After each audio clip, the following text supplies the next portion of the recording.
در ناحیه وسه با اقدام مقامات اجرایی حکومت دولتی ناحیه با افتخار 75 سالگی زادروز شاعر و روزنامه‌نگار تاجیک غایب سفرزاده ادیبان از اتفاق نویسندگان تاجیکستان در زادگاه شاعر دهه کدوچی جمع آمدند. بعد عیادت آرامگاه شاعر در این روز ادیبان از منزلی که استاد در اینجا زندگی میکرد دیدن نمودند.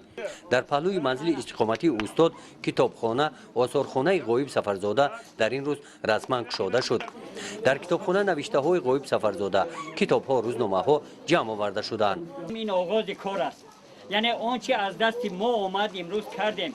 با آینده امید دارم که اینجا استاد عبدالحمید صمد و بستن و دیگر الیت تاجیکستان همیشه این کتابخانه پر از کتاب می شود و هر کتابی که به اینجا می شود یک مخزن معانی اهل دهه می شود.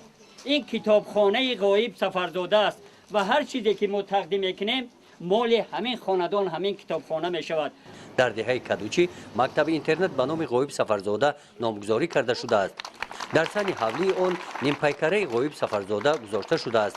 با اشتراک ادیبان در این روز پرده از روی نیمپیکره غایب سفرزاده برداشته شد. به این مناسبت از روزگار غایب سفرزاده نمایشنامه پیشکش حاضرین گردانیده شد. در تالار مجلسگاه مکتب اینترنت باشد رئیس ناحیه واسه و دیگر ادیبان برآمد نموده عاید سهم غایب سفرزاده در ادبیات معاصر تاجیک سخن گفتند. با دستگیری مقامات اجرایی حاکمیت دولتی ناحیه واسه کلیات غایب سفرزاده چاپ گشته به دست خوانندگان رسید. گزارش خواجه نظریف خدای نظر ظهورов از ناحیه واسه برای برنامه اطلاعاتی نوید.